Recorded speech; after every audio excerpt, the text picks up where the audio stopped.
to let everybody know as well. I've just I've lost done it. it. You've done the link. That's fine. Well, let's start off with a link. No, I've started the live feed now, so Okay, go for the plug. we can do that. We'll next week, the 20th of April, F5B glider flying. Alan Flockhart. Well, to let everybody know. Sorry, did I get somebody there coming in? No, it was the YouTube feed starting. The YouTube feed. Right, we'll start again next week, 20th of April. Usual time 7:30. An introduction to F5B glider flying. So we've got a full month of silent flight. So we'll just plug that now. Get that in the system before we hand over. Now, last week I think you remember Greg. This week we've got Greg back again, and he's going to talk with his team, with John and Simon, about GPS triangle racing, and I think it's trimming and setting up the models, if I remember rightly, and I think that's what you've got on the bottom of your screen there, which I can just see now. So, Greg, over to you.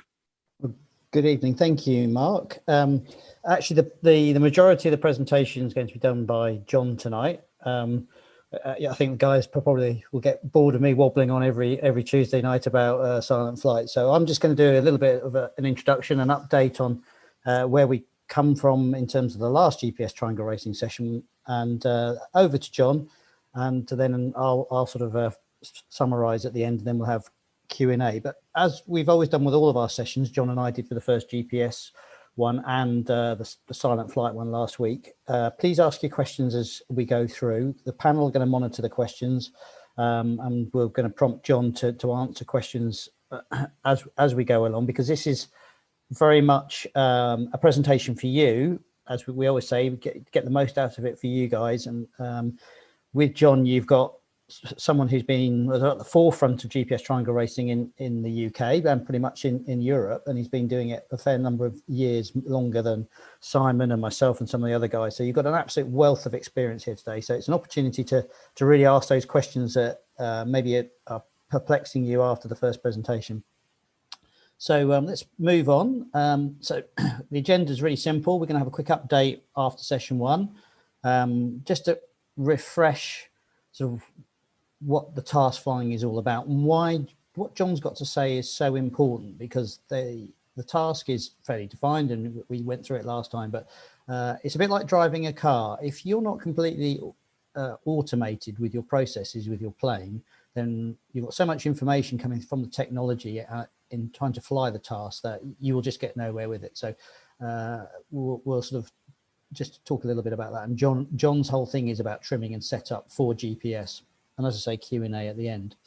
So I think the last presentation we had close on 300 people, and via Facebook and my WhatsApp and things, and John's email. I know John was inundated with emails after the last session, where we're starting to see far and wide GPS pilots popping up all over the UK, which is a really fantastic thing, because it's been so popular in Europe, and it had limited numbers in the UK. So on the left there, we've got the Team Haley up in the northeast of England. Now, you know, we probably all know Steve Haley, and he's represented the UK many times in World Championships and F3B, and I think he actually got third in the World Championships once. And he's now been bitten by the bug and posting on Facebook about how addictive this all is, and I think they're really into it.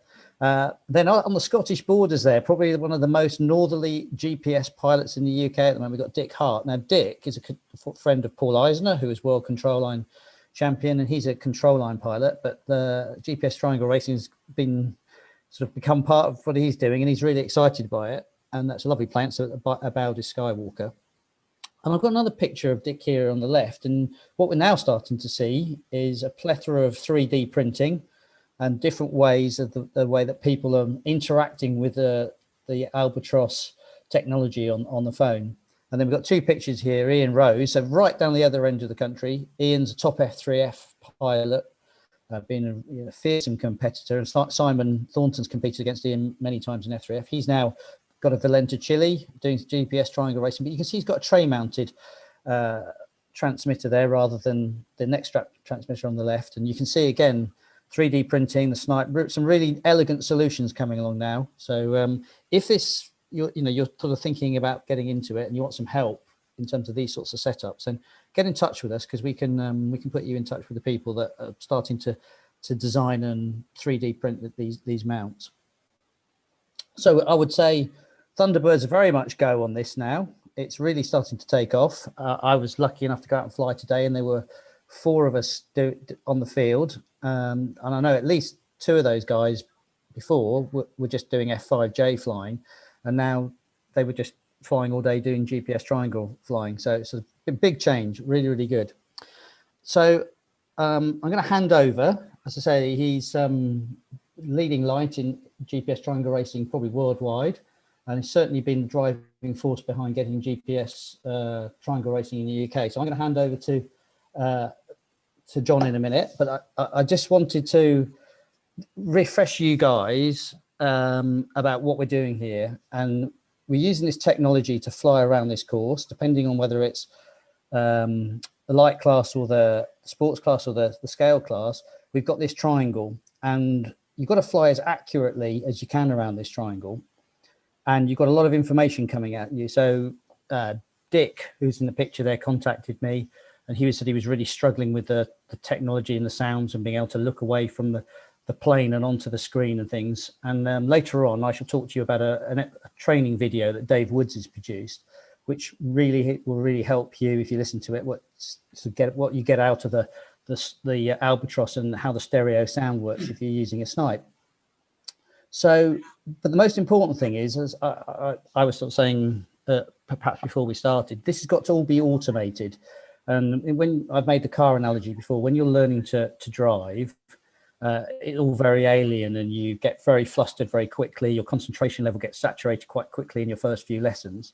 And when you say to someone, well, in 6 months' time, you'll be driving along, eating a bag of Maltesers, tuning the radio and hooting at people that are hooting at you, and you won't even be thinking about where your journey is, it's hard to believe.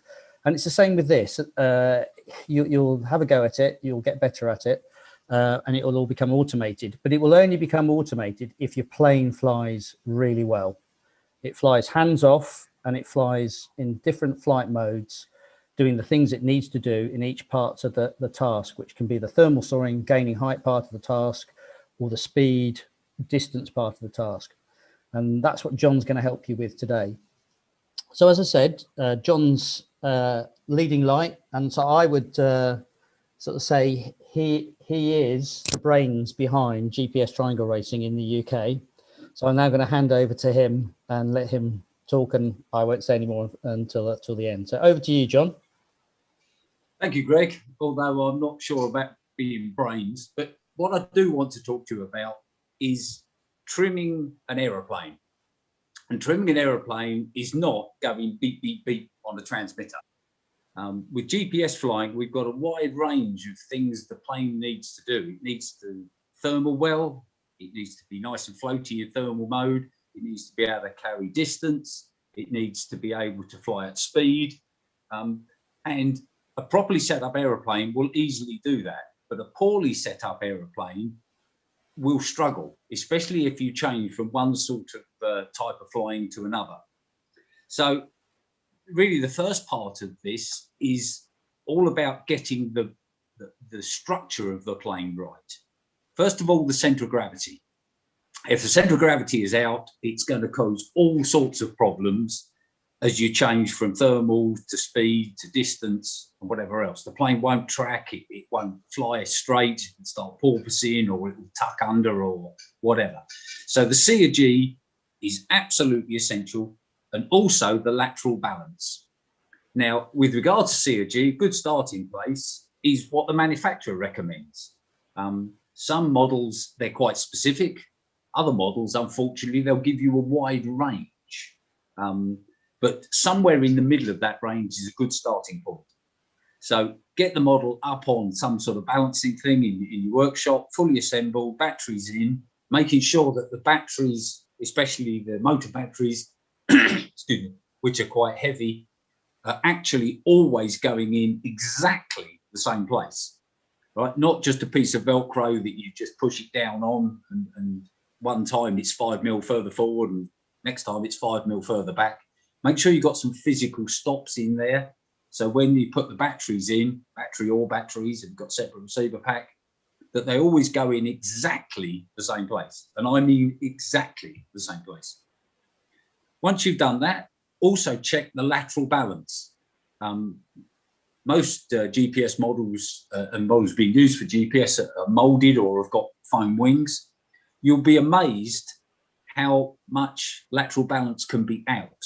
But if you're flying along with one heavy wing, the thing's never going to fly in a straight line, because you'll need some control throws, offsets to compensate for that. And any control offset, of course, is going to change effectiveness as you fly at different speeds. And that really be the crux of GPS flying. You've got to be able to have a plane that flies well slowly and well fast. So, C or G as per the manufacturer's instructions, although be careful because they're not always correct, but it's a good starting point. And then lateral balance. And then what we're going to do is make sure that all the control surfaces are in alignment with the wing. And hopefully, in that situation, the plane should fly straight. It might not fly at the right speed or whatever else, but it should fly straight. If you've got a plane that when you have all the ailerons and flaps all nicely lined up with the wing, it turns left or right, assuming the rudder is also straight, it will probably mean that either the lateral balance is out or there's a wing incidence problem left to right. So if there is any problems with it not flying straight with all the controls centered, then you do not need to start looking at the airframe. If you've got plug-on tip panels, check that the incidences are correct. The incidence pins are correct. There's no slop in the joiners. But we've got to get the plane to fly straight with all the controls in the middle. Now, the only exception to that, if you've got an all-flying tailplane, of course, is there is no middle. But we'll come on to that in a bit. So once you're happy that you've got the C or G in the ballpark position and the lateral balance is right and all the control surfaces are neutral, we need to take the plane up and do a dive test. Now, a dive test should be done from a safe height, and the model needs to be flown at its normal gliding speed. And you'll see why we're going to end up going round and round and round this several times, because what's its normal glide speed? But if you've got all the controls centered, that should be its nominal glide speed. And what you need to do is push the plane down into a 45-degree dive. I should say all trimming really needs to be done on a calm day. If it's blowing an absolute howling gale, it's the plane's going to get affected by the air masses, especially if you're moving upwind or downwind, crosswind. So all trimming really needs to be done on a calm day. So either early in the morning or that odd, very calm day that we get during the year. Generally, I tend to try and get out first light. Even where the day when the wind is forecast to build up, it's generally calm in the morning. And it's a good thing to get out of bed for. So the dive test, from straight level flight, push the plane over into a 45-degree dive. Now, the first thing I'll say is 45 degrees seems very steep. So if you can get somebody to help you, stand behind you and go, yeah, you need to be steeper, and you go, wow, that's diving vertically, but it isn't. 45 degrees is what you want. Push it over into a 45-degree dive, establish on that 45-degree downline, and take your hands off. Take your hands off everything. And what we're looking for is a plane that very slowly starts to pull out. If it pulls out very quickly, it means the C or G is too far forward. And I'll say that again. If it pulls out too quickly, the C or G is too far forward. That confuses a lot of people because if they think it's nose heavy, the nose is going to continue to drop. Wrong. It's the other way around.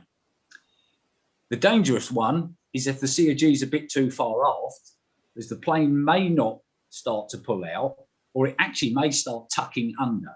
And this is a very, very dangerous thing for GPS flying. It's a fairly dangerous thing for all models. But if you're up flying a greyed out spec, flying at speed, and it's got any tendencies to steepen in the dive, then you could get to VNE really quickly without noticing it. So what we're looking for is a very shallow pull out. We don't want a neutral situation where it carries on down the 45 line. We want to see the nose just starting to pull out. And to give you some idea, although I don't suggest you do the dive test from this high, but if you were at 1,000 feet, it should be in about a sort of a 10 or 20 degree dive as it hits the floor. Okay, so it is a very shallow pull out, but that's what you're looking for. All the way through that, there should be the control surfaces at neutral.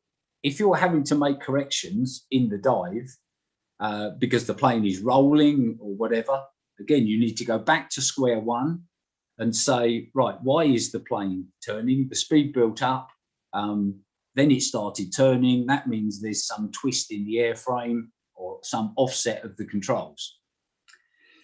If that's the case, rectify it, go back, do the dive test again, and keep going round this, tweaking the C or G, checking the lateral balance, control throws, until you get to step one, which is this dive with a very shallow pull out. Reasons that we don't want control deflections is if you've got any offset on the ailerons, the flaps, rudder, then the effectiveness of those controls will change with speed.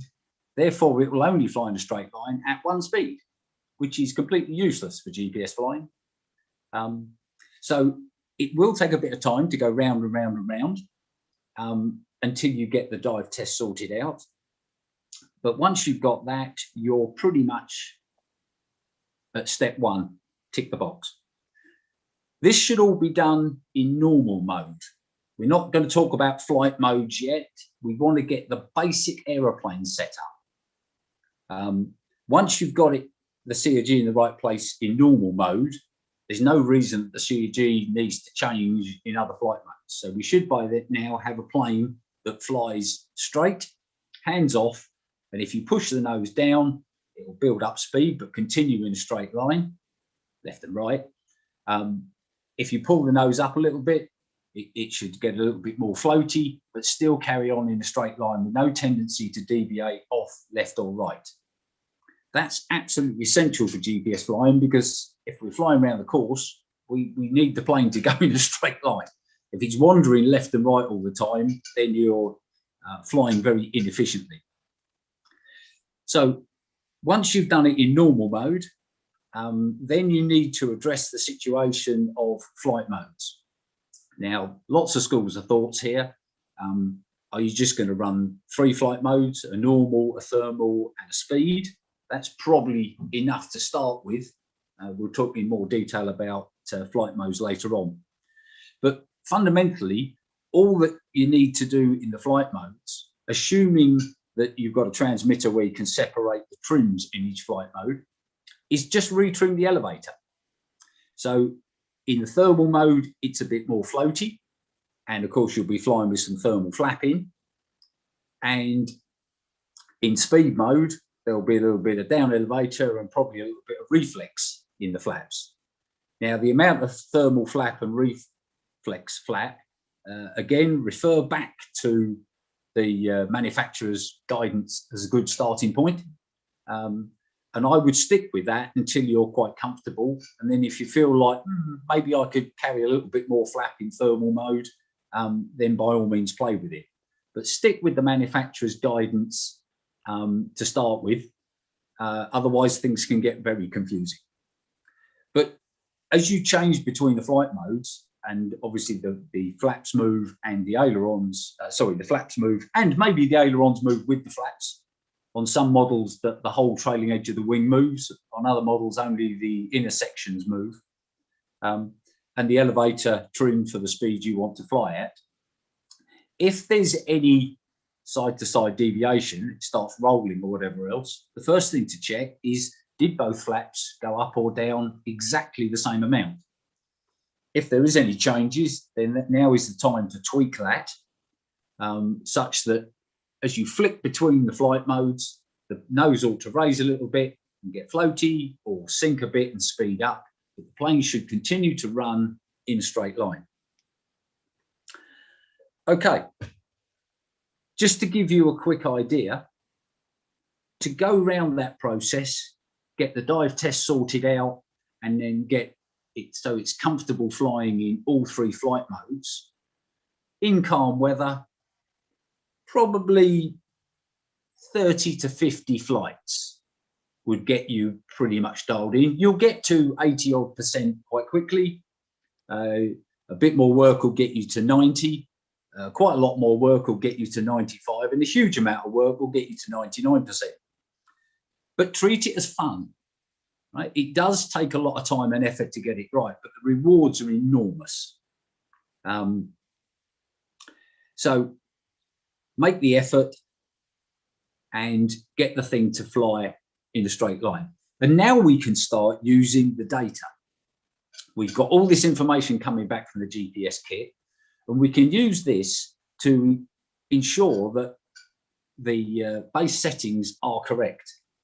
And the way I suggest to do this, and it does help if you've got somebody to help you doing this, although in the early days when we all flew on our own, I know it's quite possible to do it on your own. But basically, on a calm day, fly out as far as you are reasonably comfortable doing. And then turn the plane around and fly in a straight line. Take a quick look at your data, your altitude and your speed. And then make sure the plane's in a straight line, wings are level, take your hands off. The plane should continue in a straight line at a constant speed. And if you look at the vario, and it's a calm day, it's not any thermal activity, you'll see the rate of descent. If you see the speed fluctuating, that means the plane is porpoising. The nose is rising, the speed's decaying a little bit. So then the nose drops, it speeds up again, and you're flying what I call porpoising flights. Very inefficient. And generally, that's because the plane's flying too slowly, assuming we've done the dive test and you aren't running with the 2 forward CG. So if that's the case, try retrimming it to fly a little bit faster. And keep going round this circle again, fly out, check it, fly out, check it, using the data and keeping an eye on the vario so you can see that the rate of descent. Normal GPS type model in normal setting will probably be descending around about 0.6, maybe 0.7 of a meter a second and flying at around about 50, 60 kilometers an hour. So that would be a good starting point to try in normal mode. And again, if you're not happy with that, try tweaking the trim, try tweaking the flaps, try tweaking the elevator. If you end up making quite major changes, then you're going to have to go back and do the dive test again. And it starts the whole ball rolling again, because if you retrim the entire aeroplane, then aerodynamically, you've upset the apple cart a little bit. So you've got to go back and see with those new settings, is the shear G right?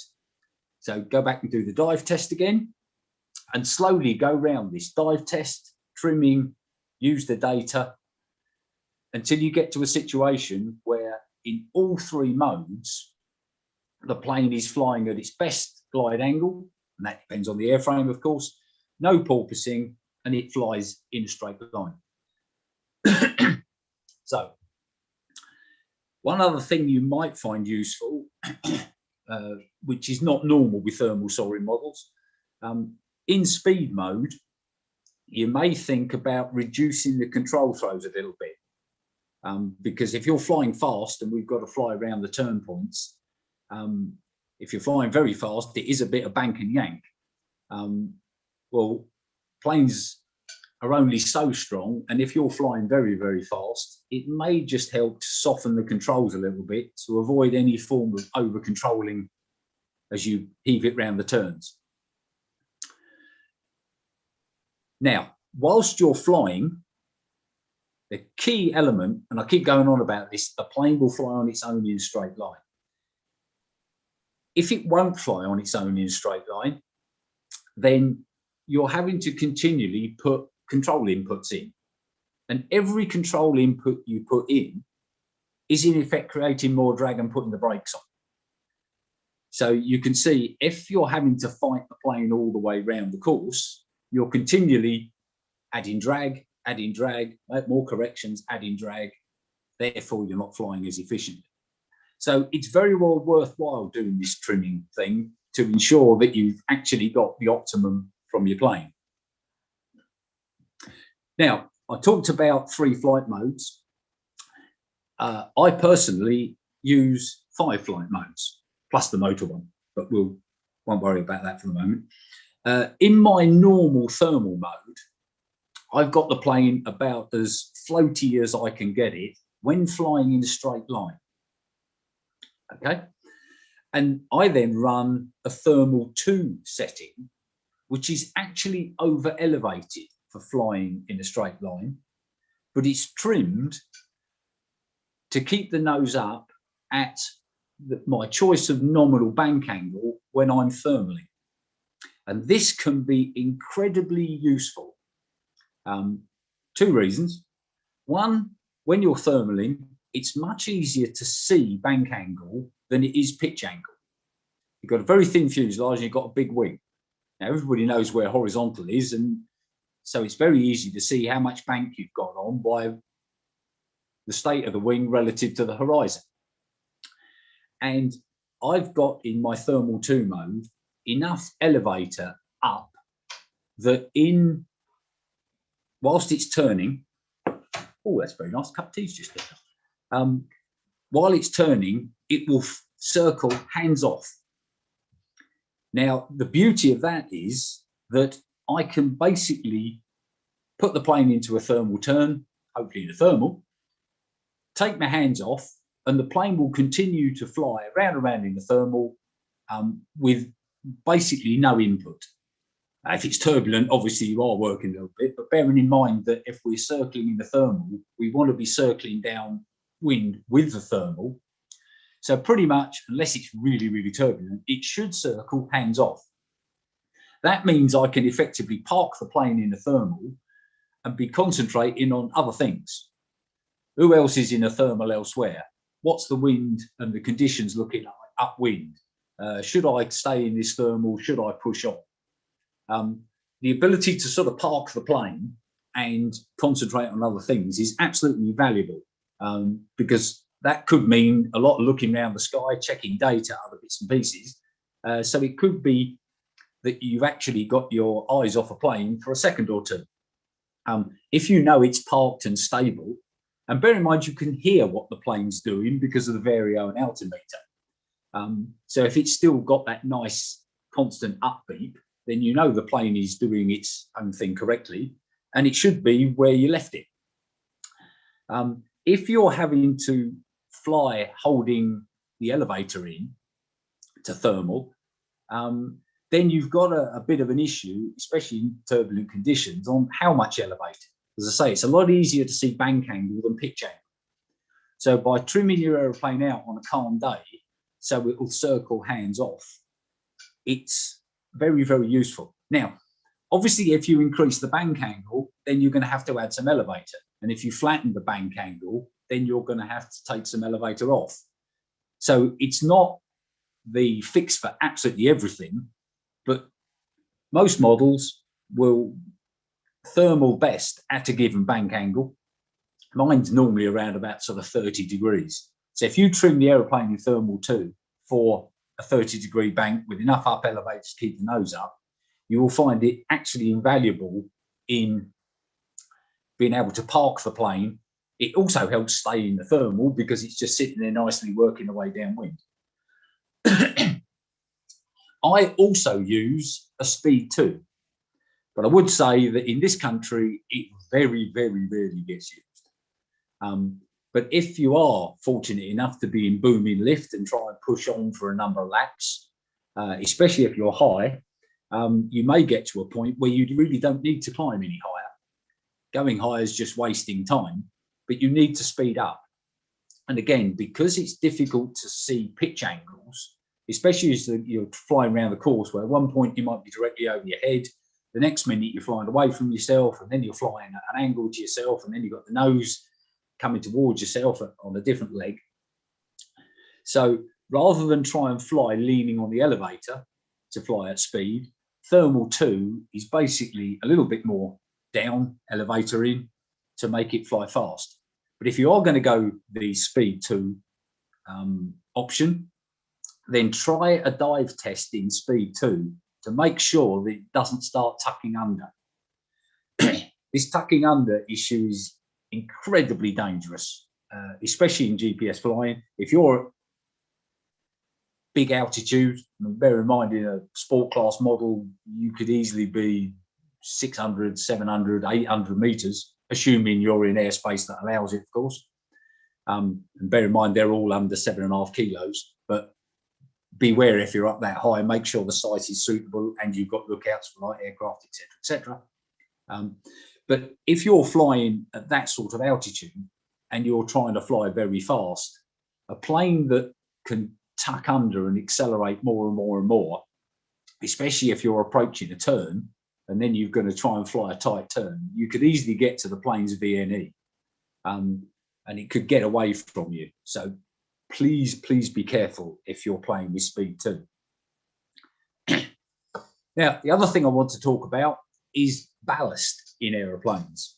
Most GPS planes have the ability to add ballast, and the simple rule of thumb, and of course any simple rule of thumb is open to different considerations, but the simple rule of thumb is the heavier you can fly the plane, the faster it flies, and in the right conditions, the more laps it will fly in half an hour.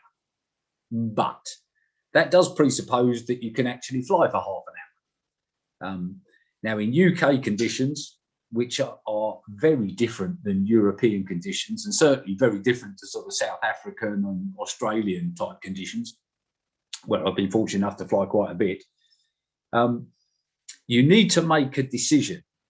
Now, if I'm going out on a given day and I'm just looking to improve my situation on the league and fly as many laps as possible, I tend to fly as heavy as possible, because in the good conditions, I'm nicely ballasted, the plane's flying quite fast, and therefore I'm going to cover good laps. But of course, a heavy plane doesn't climb as well in a thermal.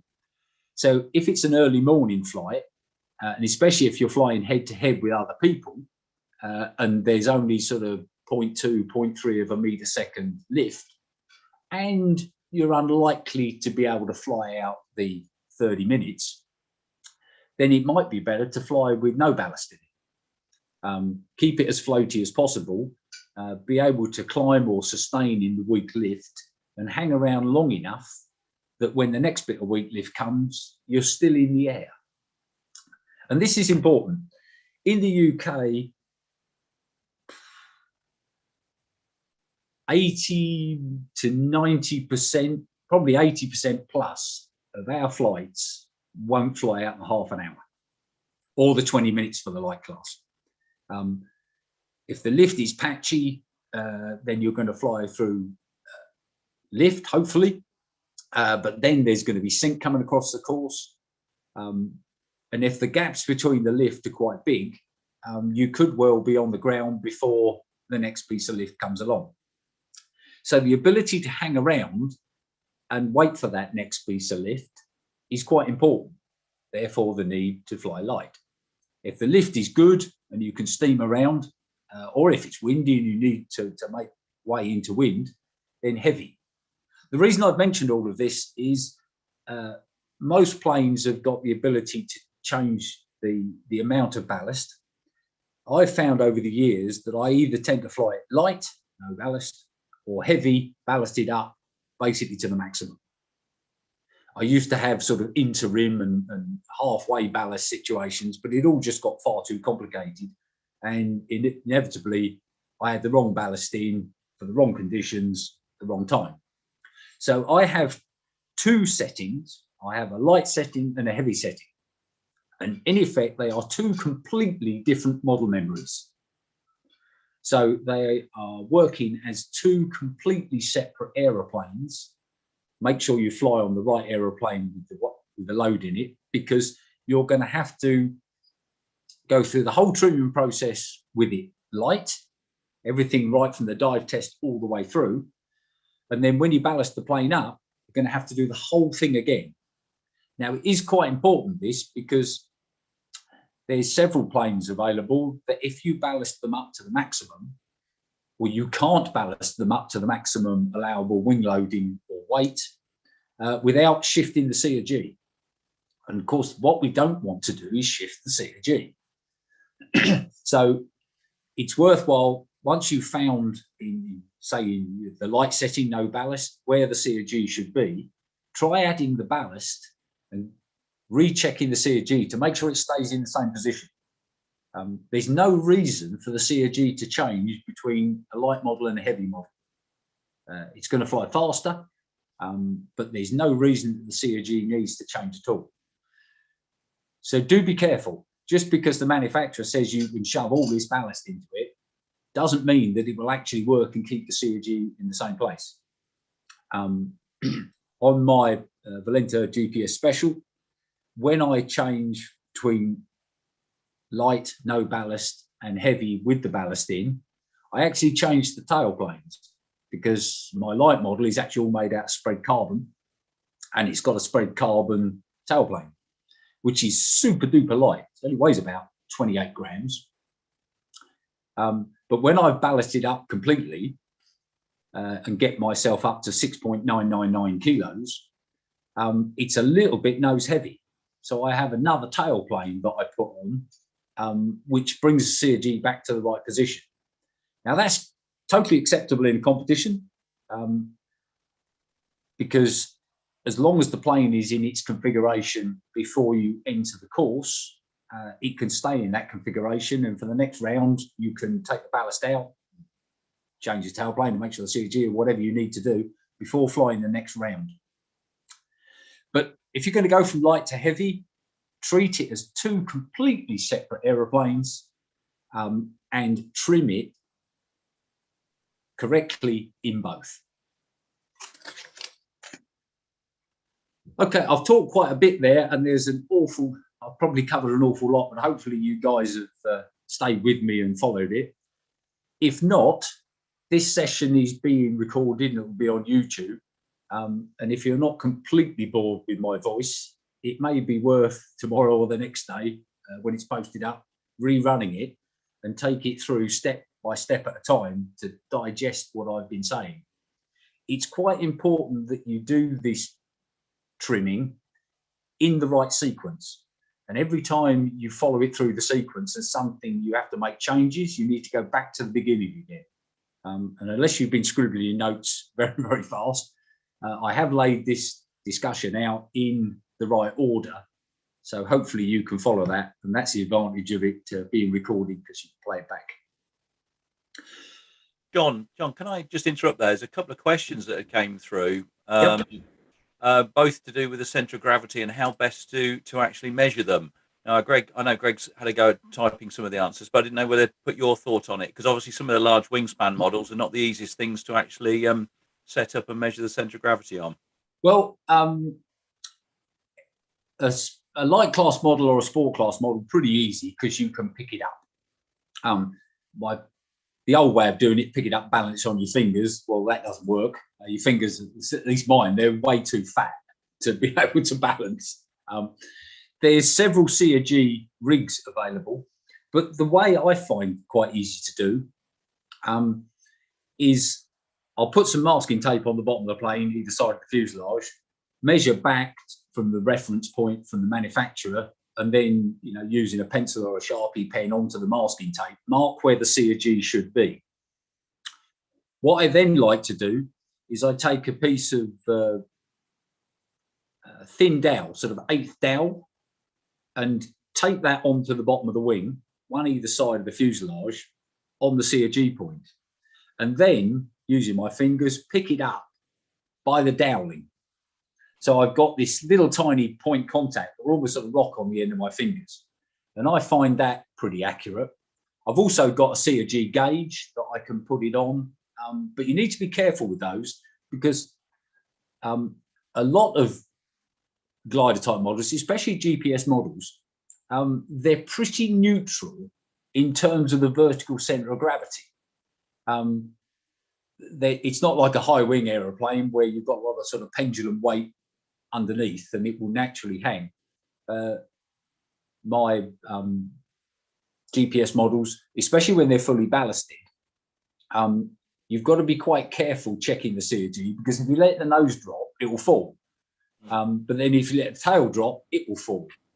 Simply because the vertical CG almost lines up with where you're balancing it under the wing. So again, be careful. Don't try and do it outside in the wind. But either a CG jig, or if you haven't got that, something like a piece of 8 dowel, sand a bit of 8 balsa round, tape it on the bottom of the wing and pick it up at that point. You've got a clear reference. Great stuff. Okay. Well, one of the questions, it's a really good question, and it was the first question actually, and I haven't answered it, is on lateral balance, especially with bigger planes like sports class planes, what would be your recommendation about the best way of doing lateral balance? The way I would tend to do it is from the prop driver, maybe take the spinner off.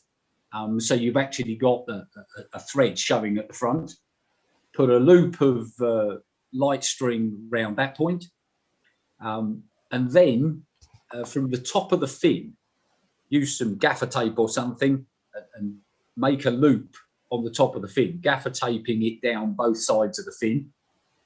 So you've got a loop at the that's hanging up from the top of the fin, and then basically tie a piece of string between the two and suspend the plane from that point. And that should easily tell you if one wing's heavy. Obviously, if you're putting gaffer tape on a molded aeroplane, that's absolutely fine. If you've got a film covered fin, be careful to pull the fin off. But in order to check the lateral balance, you need to be able to suspend the plane.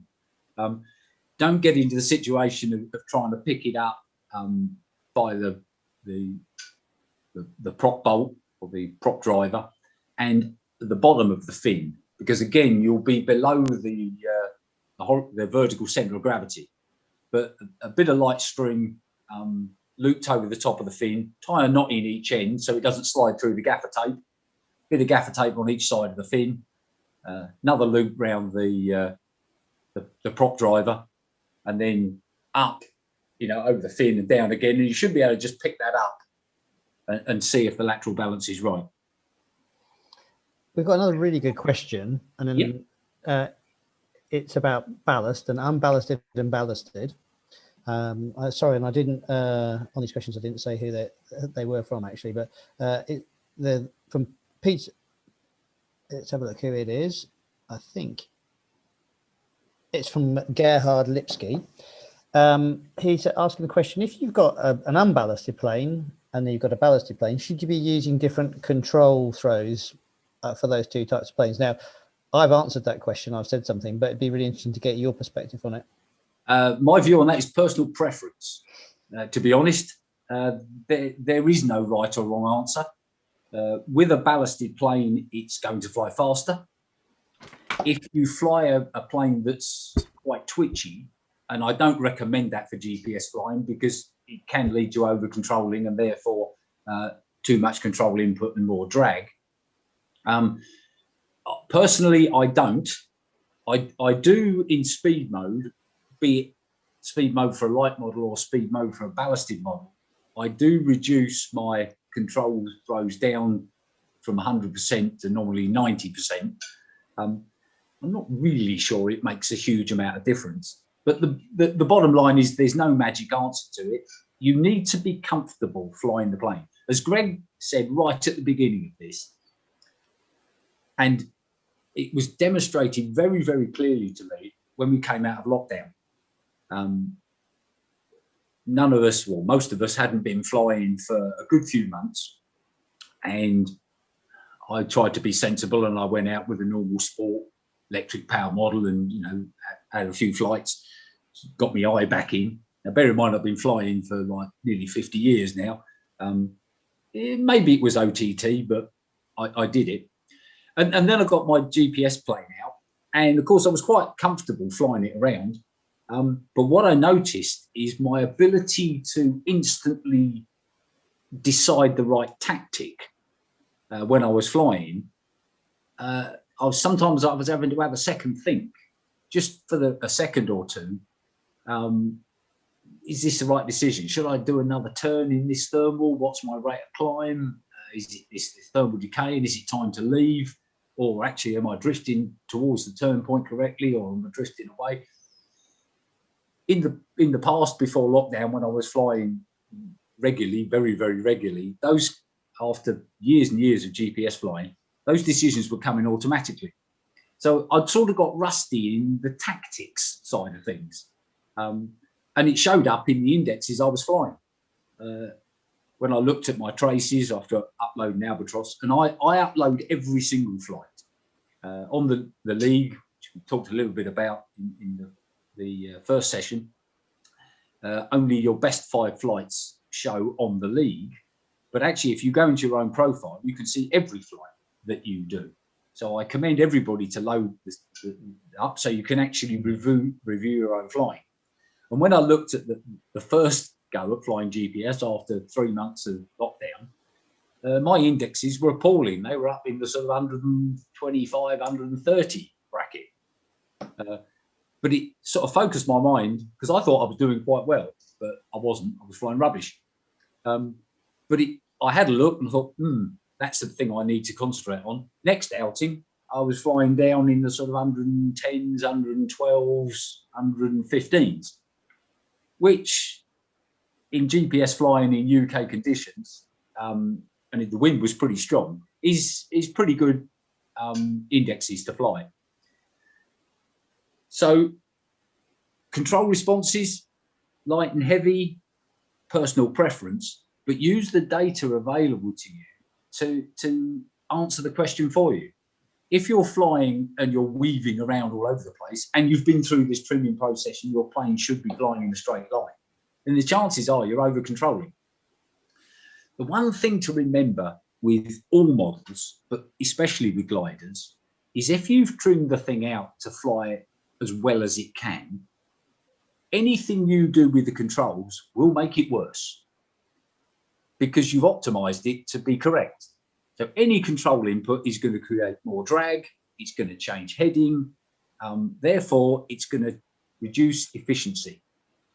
So you should be flying with the absolute minimum of control input needed to make the plane go where you want to. And if that means that you're actually having to use, the vast majority of the stick movement to roll into the turn, then great.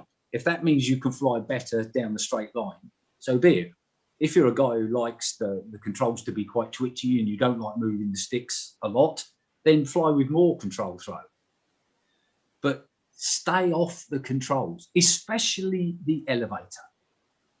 If you've done all this trimming and the plane is flying as good as it can in any of the flight modes, any heaving on the elevator is actually going to make the matters worse. It creates more drag, especially it changes in pitch.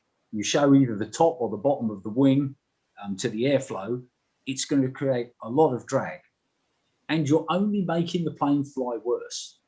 So especially when you're flying down the straights, the legs of the triangle, you really shouldn't be having to play with the elevator at all if you've got the trim right. That's assuming that you're not flying in really turbulent conditions and you're fighting the plane all the way around, in which case it's probably rubbish for flying GPS anyway.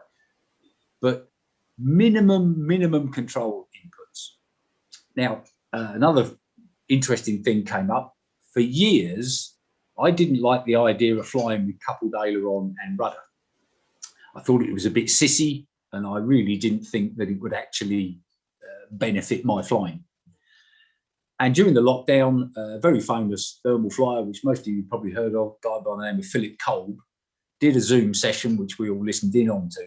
And he was absolutely adamant that properly set up, flying with coupled aileron and rudder would make the plane fly more efficiently. And I thought, no, it won't. But I spent a huge amount of time dialing in how much rudder to mix with aileron in each different flight mode. And I have to tell you, it works. Yeah. I wasn't doing it right. I've been doing it that way for like 45 years. And I certainly would never dream of doing it with any of my sort of power models, especially if you're flying aerobatics. But specifically for GPS flying, what it means is any course corrections are best done with a coordinated turn.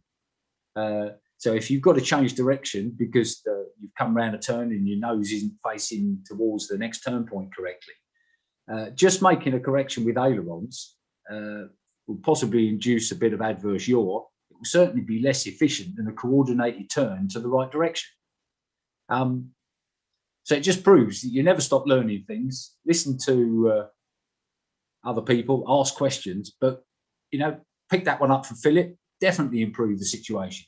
Made it easier in turbulent conditions to fly down the straight and make minor course corrections. So if you haven't tried it, give it a go. And if you'd asked me last year, I would have said, nah, you don't need that. So there you go. It's great. It's great honesty there. The wonderful thing about this hobby is if you keep your ears and eyes open and ask questions, you never stop learning. I started GPS flying back in 2011 when the kit was absolutely appalling and unreliable. And if more than 2 or 3 people are flying, the Bluetooth used to fight each other and then the kit would die and blah, blah, blah. Very frustrating in the early days. But as this more modern kit came along, first with the RC Electronics T3000 and then the decent Sky Navigator base. But with this modern kit, you just don't know how good you've got it. It's just phenomenal. It makes life so much easier. The technology has moved on in leaps and bounds in the last 10 years. Yeah. We've got some points, some questions and points that build on what you've been saying, John. So 2 actually from, is it Rui Silva? Is that how it's pronounced? He's from Portugal, Spain, isn't he? I believe he's one of the GPS guys. He says useful mode is start, where you trim the glider to fly about 15% below the maximum entry speed. This gives you a safe way into the course. So if you're talking about center of gravity, and you talked about some of the good old-fashioned ways, if you want accurate CAG, then buy a lateral balance or even better, a digital CAG balance. I've got one of those. I mean, you're talking somewhere between 100 and 125 pounds for a really good one. If you can stretch to that, they are really good. John Minchell says a Vanessa rig, and I'm not sure what he's talking about here, but then he goes on to say you can Google it and it's a great way of viewing suspended CAG method. And then one for Andy Simmons here. Would the BMFA consider purchasing an electronic CAG scales and force sensors to be sited at Buckminster for members' use? I've seen designs mentioned on the scale soaring forum. Perhaps several devices might be needed for different weights of aircraft. And then finally, Ian Medley Rose has made it home from his flying session today, and he said, can we expand more on coupled rudder and aileron settings? Do you want to? So, I mean, I think some really good points there. Well, what you've obviously been into working at, and later on in the presentation, I show a little bit of a demonstration of the practical application of what you were saying, John. But do you want to talk about maybe what you've discovered with your settings and what you've done in your different flight modes? Okay. First of all, CAG, yes, you can spend lots of money on very fancy electronic bits and pieces. To be honest, yeah, they work. I've never used one. I'm very aware of Peter Balcom's write-ups on the his building of the electronics one, and actually I've sort of earmarked that as maybe a winter project next year, but primarily with great big load cells, because I can't pick up my 30, 40 and 50 kilo aeroplanes on my fingertips.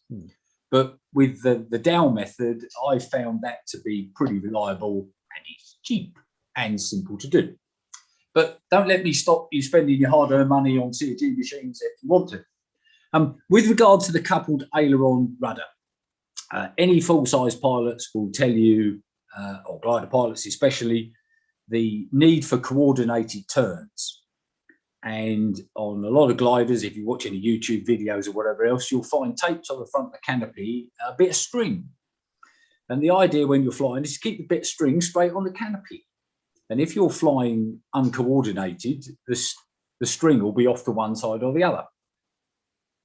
We don't have such luxuries with our models, but fundamentally, in order to get the right amount of coupling, and bear in mind, this is to a certain extent linked with the amount of differential you need. And again, this will only be apparent with continual tweaking and flying and tweaking and flying. You should be able to fly in a straight line, put aileron in, and this is the differential part first of all, and the plane roll without deviating from the line of flight. If it swings one way or the other, the differential is probably wrong. So that's the first thing to think about. And then from a coordinated turn point of view, the right amount of rudder mix with the aileron. So when you move the aileron stick, the rudder moves as well, which is what we're talking about with coupled aileron and rudder, is really only set upable by trial and error. I can't give you a percentage. Most of the radio gears you can mix a percentage in, but it rather depends how much aileron throw you've got and how much rudder throw you've got as to what percentage you need. Because if you've got very powerful ailerons and very weak rudder, you'll need a higher percentage than if you've got very weak ailerons, no, the other way around. So practice and visually watching the plane is important. Now, one thing I didn't say right at the beginning, when I'm first doing my checks, I tend to fly quite low, especially when I'm setting up thermal 2. I would only be circling at maybe 20, 30 meters off the ground because I want to be able to see accurately what's going on. So again, if you're trying to set up the amount of rudder so it will sit nicely in a thermal turn, do it at an altitude that's safe enough that if you cock up and stall that you can recover, obviously, but don't do it at 200 meters because you won't be able to see well enough the fine adjustments that you're making. So, calm day, do it to make sure nobody else, if you're doing it over the patch, make sure nobody's flying around in the same airspace. But trial and error is the only really thing I can give you. I can't give you, you need X percent. Good starting point is 100%, because if you've got your plane properly coordinated, so you've got the same sort of response to stick movement in pitch roll in yaw, then the mix is probably going to need to be 100%. It certainly won't be down at 10% or something like that. So I would suggest you start with 100% mix, put it on a switch so you can switch it on and off, or if you've got a really flash set of radio gear, put it on a knob so you can adjust it in flight. And then, go up 20, 30 meters, put the thing into a turn and watch it. Is the tail hanging down in the turn? Is the tail too high, so it's pitching the nose down in the turn? And it will quite quickly become clear as to whether or not you've got it about right or not. Thank you, John. Gerhard's posed a question or said something about Philip Cobb's seminar, and I'm going to cover it actually in the last couple of slides. So Gerhard, we'll deal with that one in a minute. And Alex Maxfield said he's got electronic central gravity scales. He lives 20 minutes from Buckminster if anyone wants to meet him and have a go with it. So that's a nice offer. Thank you. Thank you. Yeah. John, is there anything else you'd like to say, or shall we do the last few slides and then we'll have a full question and answer session, and I'll just cover the last couple of points and just show a practical application of all the stuff that you just talked about? Right. No, I think I've tried to keep it quite simple and basic at this stage. So I think I've covered most things. I do commend you to go back and re-watch this on YouTube if you can put up with my talking, because I must reiterate, it's not a quick fix. You won't go out and get a plane 100% dialed in one early morning session, but you'll make good inroads. And a plane that flies accurately in the direction that you want it to go and pretty much hands off is so much easier to fly. And when you've got this flood of additional data coming from your kit, and you've got to start thinking tactics, and especially if you're flying head to head, keep an eye on who else is flying and are they doing better than you, and is there a better thermal over there and everything else. A plane that pretty much flies itself and keeps going where you point it is absolutely invaluable. And one that doesn't is really going to hinder you in managing all the other information you need to fly. The plane has pretty much got to fly itself, so you've got time to think about everything else. Thank you, John. I'll share my screen and I'll put the last couple of slides up and we'll have some real practical demonstration of the virtues of what John was talking about. So some really good things have come out of the winter seminars I think we had last year, and one of them was the thing that opened my mind up was this presentation he's done tonight. It was done a year ago on a GPS forum. So and the whole concept of making your flight processes more automated by using model memories for thermal 1 and thermal 2 and speed 1 and 2, etc. When we did the first GPS triangle racing BMFA in the air tonight, one of the things that came out of it is people went away and they bought sparrows and finches, and they bought snipes and etc. and started to play around with them. And then they were saying, "Oh, I really struggle to understand the output of it." So Dave Woods, who's worked in the electronics and television industry all of his life, came up with the idea that we put a camera on a plane and we would fly it, and he would screen grab and record the output from the Albatross app on the Android phone, and he would record using a camcorder the stereo sound coming out of the snipe as well. And we've overlaid it, and it's on a video which is on YouTube, and you can it says Valencia Chile flying 6 laps, listening stereo sound. If you sit and watch that, and I know Simon Thornton sent me an email, said, "God, I watched it and I was almost seasick." Once you sort of get used to watching it a bit, you get to see where the plane is relative to the course and the sorts of tones and how it works in your ears. And a lot of people have watched it and come back to me and said, "Wow, it's really educational and very informative and really helped me progress with using technology when I'm flying." Simon Thornton watched it and I watched it, and we both, I think, came to the same conclusion virtually instantaneously from watching it, which is my plane was suffering quite badly with adverse yaw, which was not evident from the ground, but the camera was making it very evident. So in concept what John was saying, which we listened to Philip Cole talking about using coupled aileron and rudder, and also taking any differential out of your plane and flying with no differential on the ailerons. I went home and I measured my ailerons, and I found out I had about 20% differential on the ailerons, which I'd set up. So I took that out and I set up some coupled aileron and rudder settings, and I flew again. And as John says, we've never had it so good with Albatross, Snipe, and etc. and data we get. So you get these logs, if you like, data portrayals of what your flight looks like. So what you've got on the top of the screen is your course, and then different colors show you the laps that you've done. And then you've got the glide angle there, and if you encounter any lift, obviously that goes up and down. And then at the bottom, you've got a chart which gives you your indexing. So what we've got here is a 6-round flight that I flew before, which was actually the flight done on the day we used the Modius camera on the plane. And you can see my indexing sort of varies. On the first lap, I sort of went and had a little bit of a thermal around the first turn, but it's sort of best I could get down to was 117, something like that. And the plane was obviously suffering with quite a lot of adverse yaw. Went home, reset it up, and then if you look at the triangles on the right, it's very, very similar flying conditions a few days later. So it wasn't much calmer or whatever. You can see a material change in the way that those triangles look.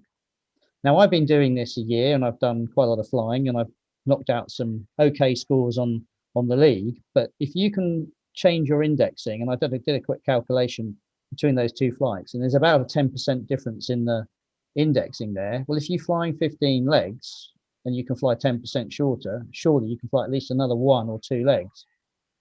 So this absolutely shows the virtues of what John's talking about. One, which is if you really have got your plane optimized to fly well and automatically, and when you put the ailerons on the controls, it doesn't rock about, it doesn't adverse yaw, you're going to get the best out of your plane. And every time if your plane isn't well set up, then you can see what happens on the left, which the plane yaws around and is distracted off its track quite materially. So I think that is an absolute material demonstration of what good setup can do for you and why it's worth spending perhaps more time initially working on your setup than it is actually practicing triangles. John, is there anything you'd like to add to all that? Yeah, Greg. These are, I mean, I've seen these before. You showed them to me before. I think they are fantastic if people can understand exactly what we're talking about. I just want to clarify what indexing is, just for anybody who doesn't know. If you could fly exactly along the course line and do a 0 radius turn, which is obviously impossible at each turn point, that would be an index of 100. Now, obviously 100 is impossible because you can't do a 0 rate turn, and there's no way you're going to fly exactly on the line because of weather conditions, turbulence, whatever else.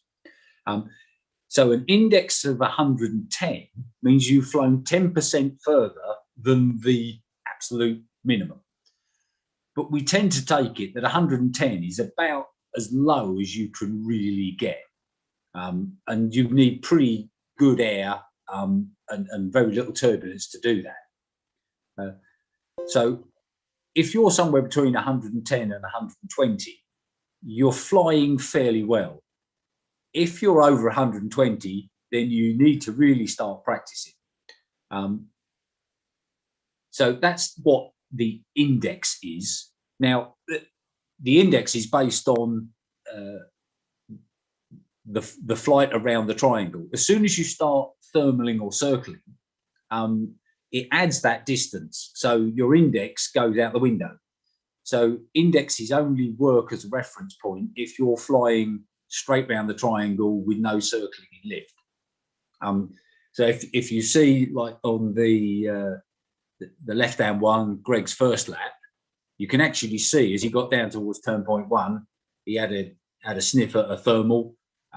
Looks like he had 2 actually, and then had to go back into the sector to come round. So that will sort of screw the index up in terms of a relationship of how accurately he was flying the lap. Whereas the other laps, which are just flown all the way around, they should have, we're looking for an index 110 to 120. If you can get down sort of 115, 116, you're doing really well. And if you can do that consistently, once you get up into, especially into double figures of numbers of laps, you really are almost getting one more lap. It makes that much difference. And that's why it's so important that you get a plane that's properly trimmed. Because remember, if you're flying just round and round and round and you've got good lift, or you've got lift on one part of the course, and you can slow up and fly through that in thermal mode, thermal 1 in my case, to loiter around for as long as possible in that bit of lift.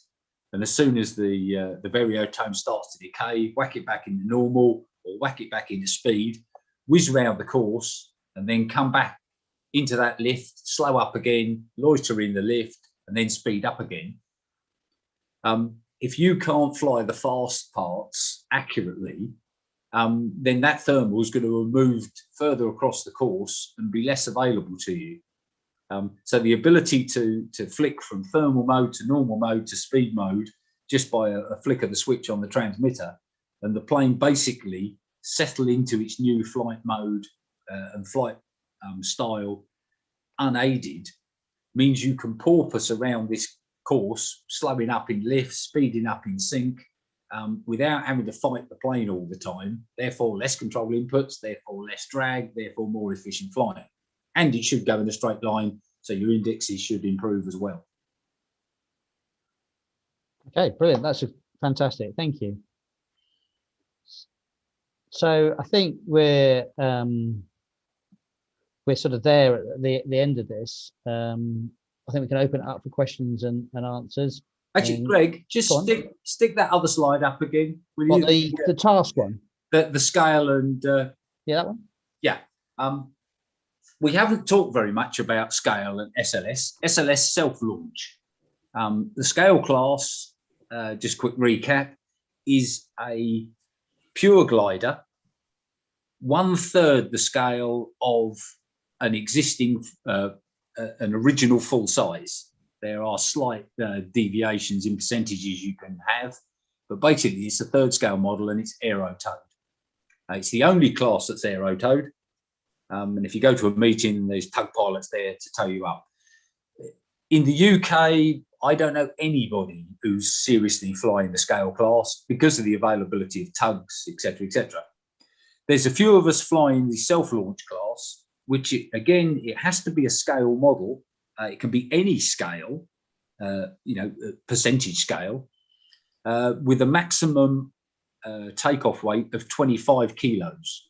Now, these models are generally pretty close to 25 kilos because we want the wing loadings to be as high as possible. A lot of them carry water ballast, which is droppable. And they are normally up around the 7-8 meter mark. There's literally a handful of people flying the SLS class in this country. The planes are mind-blowingly expensive. They are mind-blowingly good. They're incredibly efficient aeroplanes, but a small mortgage for most of them. So in this country, we really are concentrating on the sport class and the light class. The light class, new introduction. I think it's a great entry level to GPS flying, although it does suffer a little bit in strong winds, especially if you've got the strong wind along the base leg. We always fly anti-clockwise, as you can see from this picture, and turn 1 is on the right-hand side. And if you've got a really strong wind blowing along the course from turn 1 to turn 3, that long flight into wind can absolutely hammer a light class model. They really struggle. Whereas the sport class models, which are bigger and quite considerably heavier and run with higher wing loadings, the light class model, maximum wing loading 30 grams. The sport class model, maximum wing loading 75 grams and generally up to about 7 kilos. They do much, much better in wind. And actually, because I fly sport class and the SLS class, which is flown on a bigger course, as you can see here, a 500 course, the lap times and the visual side of things are quite similar between the sport class and the SLS class, to the extent that I get as much enjoyment out of flying the sport class as I do the SLS class. Thank you, John. So we can throw it open. We've got no questions sort of open at on the Q&A at the moment. I'm going to stop sharing, and I think the rest of the guys on the panel. If anybody wants to ask a question, if you raise your hand, I'll bring them in so they can speak. Yeah, okay. Good idea. Why not? Oh, right.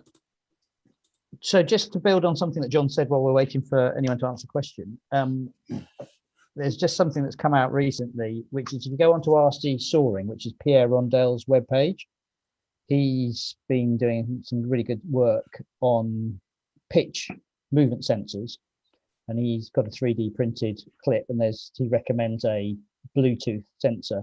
Well, they've developed the app now so that you can run 2 sensors on the plane, so you can measure your flat movements and your aileron movement. So if you really want to get into what John's talking about and checking your movements, and for instance, if you want to set up your plane where you've got no differential, because often molded planes, the way the linkage is with LDS and RDS, you have a built-in, you have more down movement and up movement unless you program that out. Have a look at the RC Soaring webpage. This new movement sensor and the app that they got that works on Android is really fantastic. Okay, one other thing I will say while we're hopefully waiting for some questions, we've got some training, GPS training camps set up for this year, COVID and everything permitting. The first one is at Buckminster, which is actually now full. But the next one is at Sherlow, and I see John Mitchell's popped up. Hello, John. That's on the 15th and 16th of May, where it's there's still some spaces there. It's open to anybody. we do have some loan equipment, courtesy of Bernie and RC Electronics. So thank you for that, Bernie. If you're interested in coming along to see what it's all about and having a go, as long as you've got a self-launch model that's big enough to put the kit in, then we would very much like to see you there. It is pre-entry, so we can control the numbers. And basically, the Saturday is taking you through step by step how to fly the triangle, and we take quite baby steps at the beginning, but by the end of the day, you should be confident in flying the triangle. And then on the Sunday, we'll do some free practice, and some experts some of us will be there to sort of help and guide and answer questions. And then in the afternoon, we're going to run an informal competition. There's no prizes, no anything like that. The scores aren't relevant, but it will give you a flavour of what GPS flying in a head-to-head situation is like. Bernie's waving around a sparrow, if you can see. He's holding it up there. It's a tiny little unit. The thing hanging off the side of it is actually the transmitter module. That's the area he's holding. So if you can fit that in your aeroplane, and it's big enough to see, the aeroplane's big enough to see on the course, choosing whether or not it fits roughly into the light class or the sport class. If you don't think it fits into either, we're happy to sort of fit you in. We're not going to be super strict about the rules for classes. We really just want to get you up and running and see what this GPS lark's all about, and hopefully get you interested. So Sherlow is available 15, 16 of May. And then we're having another one in Sherlow, 25th, 26th of September. So if you're interested, contact me via email. I'm sure we'll get the email address up, or Andy can sort that up.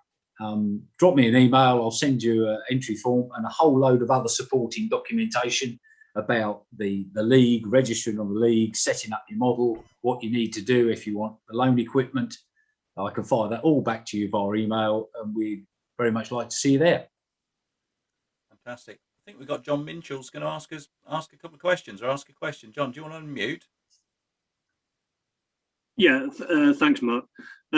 John, when you mentioned the Philip Cole video discussing about the coupled aileron and rudder, you then said that, or should I say that Greg mentioned that you remove all the differential setting on the ailerons. Is that in each of the three modes? So in normal, thermal and speed, or is it just in the speed mode when you're traveling around the triangle that you remove the differential?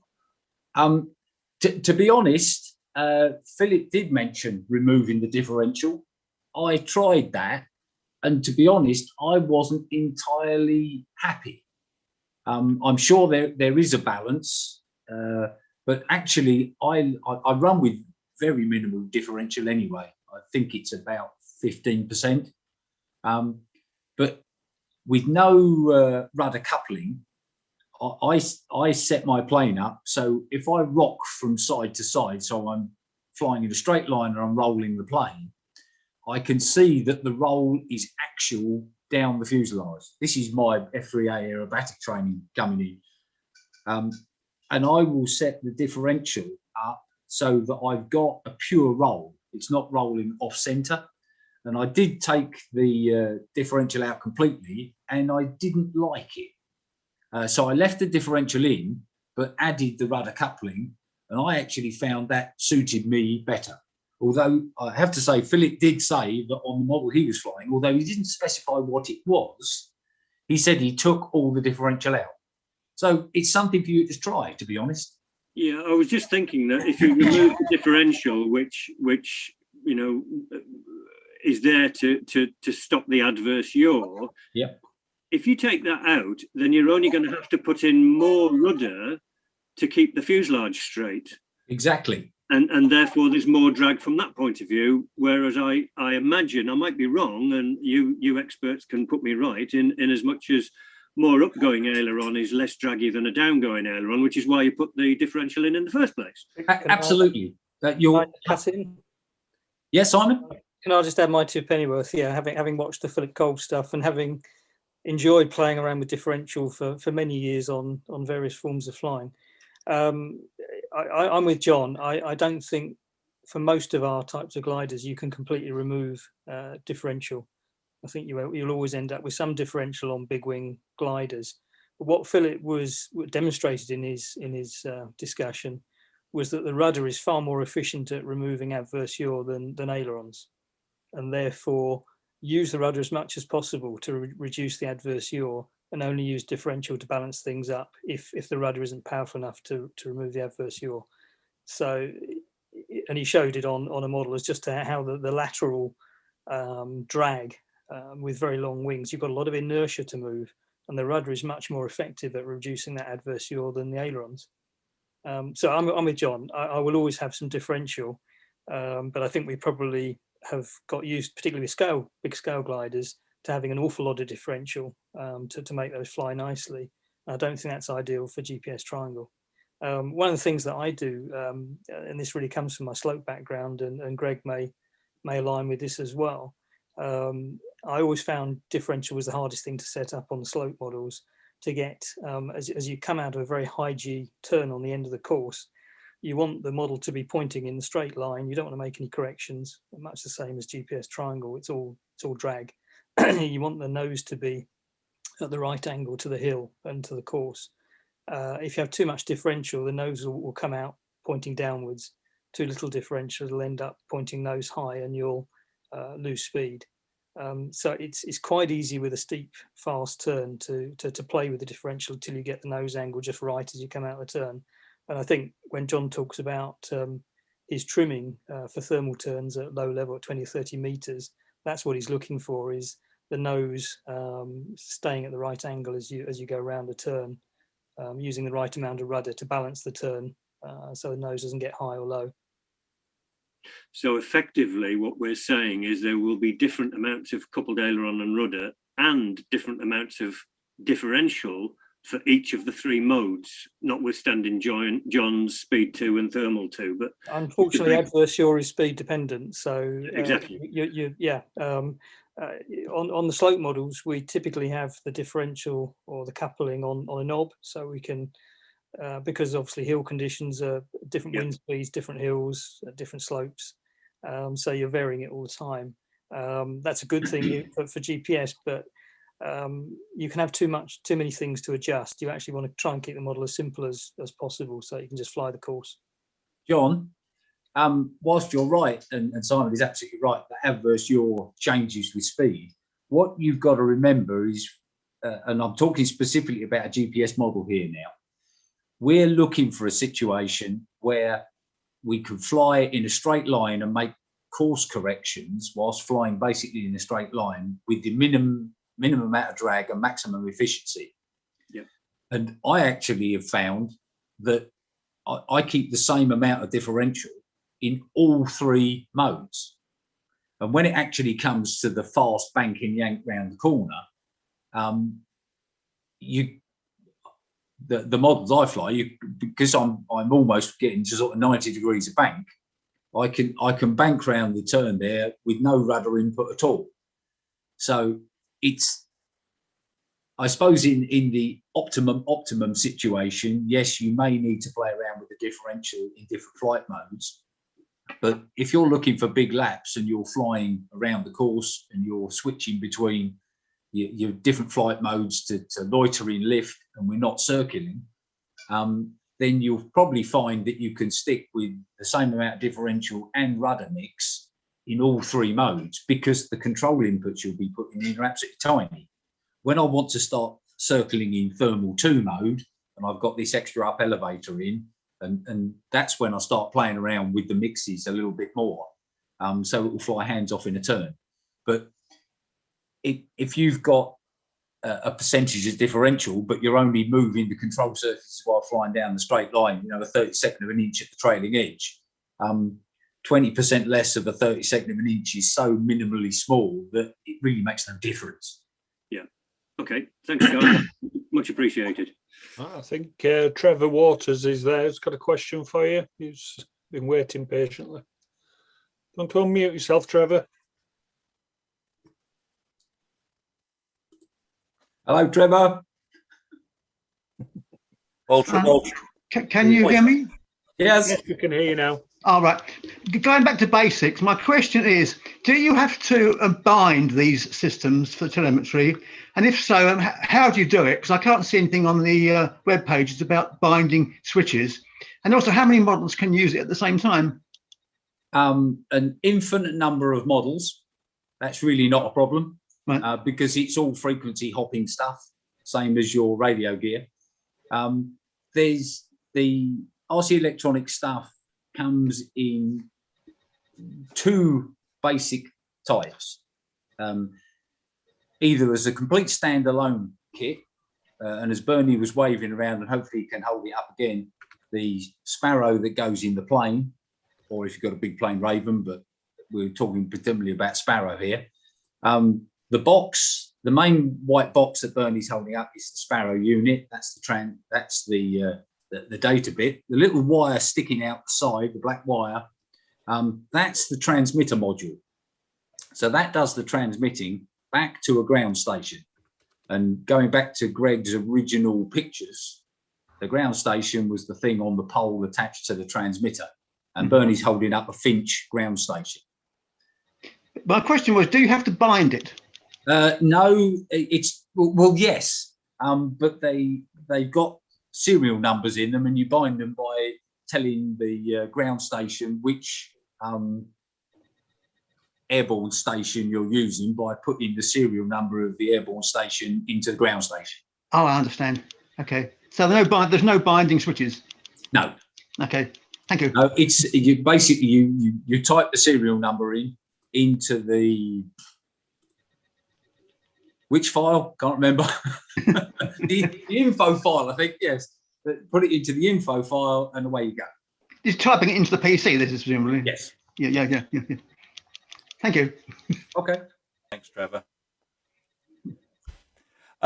Just one on there. Nicholas White asks, what is the best way to acquire expensive kit? As I have noticed a lack of stock with model supplies or suppliers even.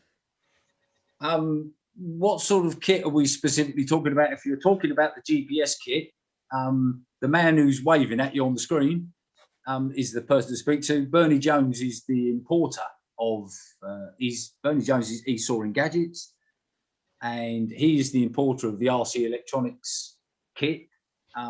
So talk to him. He's waving stock around as we're talking. He was showing it to you. So if you're specifically talking about the RC Electronics kit, then Bernie's your man to talk to in this country. If you're abroad, most countries have now got an agent for the RC Electronics kit, which is all the bits you need to put in your plane and produce the ground station to receive it all. Brilliant. Thank you, John. David Fogg had a question, had his hand up. Hi, David. Hi there. Isn't it right then, if you've got right-hand ailerons, you put left-hand rudder in? No, the rudder and the ailerons move in the same direction. Right, so that doesn't, I know in the full size, I was told that if I put right, I had to put left rudder to keep the nose up in a thermal. Interesting concept. In the nose diving. So it's an interesting point, David. With so if you watch Philip Kolb's seminar that he does with the guy called Daniel who interviewed him, he talks about differential and coupled ailerons and rudders, and he talks very much about cross-tail aeroplanes. And I was flying yesterday, and I was flying a V-tail aeroplane. And when you're doing a 360-degree thermal turn, you actually will hold, it sets to the right, you hold right rudder on, but you hold left aileron on to sustain the turn. So I think a lot of aeroplanes, depending whether they're V-tail or T-tail or cross-tail, or whether they're polyhedral or V-tail, will all have different characteristics, and you have to fly them and find out which is the best way to mix the controls to get the best coordinated turn. And I've done some full size gliding, and I have heard instructors say what you're saying, but I think generally you would roll into a turn and then ply the rudder the same way as you would ply the ailerons. Right. Okay. Thank you. David, I think there's it may be a specific trait. For example, and I used to fly full-size gliders, and a duo discus, for example, the fastest way of getting it into a thermal turn was a very sharp application opposite aileron, which started the adverse yaw, and then you pick it up with the aileron in the right direction and a good boot for the rudder. But it was quicker to turn in by promoting the adverse yaw with an opposite aileron before you put the rudder in. And that was a sort of a known trait on that particular aeroplane, but flying something like an ASK-21, that didn't work. So as Greg says, it depends what aeroplane you're flying, but in model terms, when we talk about coupled aileron and rudder, the rudder goes in the same way as the aileron. So if the left-hand aileron is going up, that's rolling the plane to the left. You mix in left rudder to go with it. Right. Okay. Thank you. Cheers. Now, Brilliant. Thank you. I think we're out of questions, guys, and probably out of steam as well. But look, I think we should thank you. You know, this is it's been a fantastic evening. Some great feedback on the chat as well. That I was looking. I don't know whether you've had a chance to see that, but everybody's just really complimentary of what you've all been putting together, and we want to thank you for that. And there was a comment from one guy who I missed here, was saying some full-size glider pilots could probably learn something from you. So there you go. Always quite a compliment there, I think. But excellent talk. And a few obviously have got to leave, but rudder also helps secondary roll and reduces the need for aileron a bit. Everybody's really got into it. So we want to thank you very much again for putting together the presentation. It's been superb. Thank you. All right. Well, big thanks to Greg for getting the ball rolling on this. His efforts in promoting the GPS triangle flying. So I've been banging the drum for ages. With Greg on board banging the drum as well, we seem to have now sort of got a nucleus going. I'm very fortunate. We've actually now got 7 regular GPS flyers in my club. But the more the merrier. Remember, we've got the UK GPS Triangle group as a Facebook page. If you've got any questions, find us on there. Don't be afraid to ask any sort of question. We monitor that site, daily, and happy to engage to try and answer your questions. Or you can contact us direct. And I say, if you're interested in coming to the Sherlow event, it is pitched right from basic beginner to GPS flying. I mean, we presuppose that you can actually fly the glider, but don't feel embarrassed because you'll feel a bit off because you don't know what you're talking about. We're happy to take you through literally from the beginning, and the training we do. Just as a very quick example, the first training session is actually just fly to turn point 1. We don't even get involved in flying laps at the beginning. It's understanding the information, understanding the data, and see if you can actually fly just to turn point 1. And then we slowly build up until by the end of the day, you're happily flying around the course. So please take advantage of that. If you can't come to that and you've got questions, find a Facebook page. Or if you pester the BMFA enough, maybe we'll come back and do another one of these sometime. Well, we're always open to that. Always open to it. And I think, did you say 24th, 25th of April was Buckminster? 24th, 25th April is Buckminster. It's in terms of training, that one's full now because I try to manage the numbers so people get enough of our time. So we've got 20 pilots registered for that. So that's 2 groups of 10, which is about all we can manage in the flying part of the training. If we had 50 pilots, they'd be too much on their own and not enough guidance. So I like to keep it down to a manageable level. But I say there are spaces at Sherlow. Please come along to that. We'll assure you of a good welcome. Are we okay with visitors at Buckminster? Just have you? I don't know whether you've thought. Is there any COVID restrictions? I mean, I hadn't really thought about it, so I'm just sort of throwing it in at the deep end there. To be honest, Mark, when we started the ball rolling for Buckminster, it was supposed to be an organised sporting event because of the COVID restrictions, and therefore no spectators. And I've been sort of promoting it along that route because we're not really sure where the roadmap's taking us. So I think at the end of the day, it's the BMFA's decision. No, it will be. Currently, there's no spectators. We're not allowed spectators at event yet. Yeah, that's absolutely fine. I just thought I'd let everybody know in the room. That's all. Just in case people wanted to come along. Obviously, it's get your spaces only. It's got to be by appointment. So yeah, sure. Brilliant. That is fantastic, Andy. I think we ought to cease the recording. Another good session. Really good. Thank you. Say good night to everybody on YouTube. Thanks for joining us once again.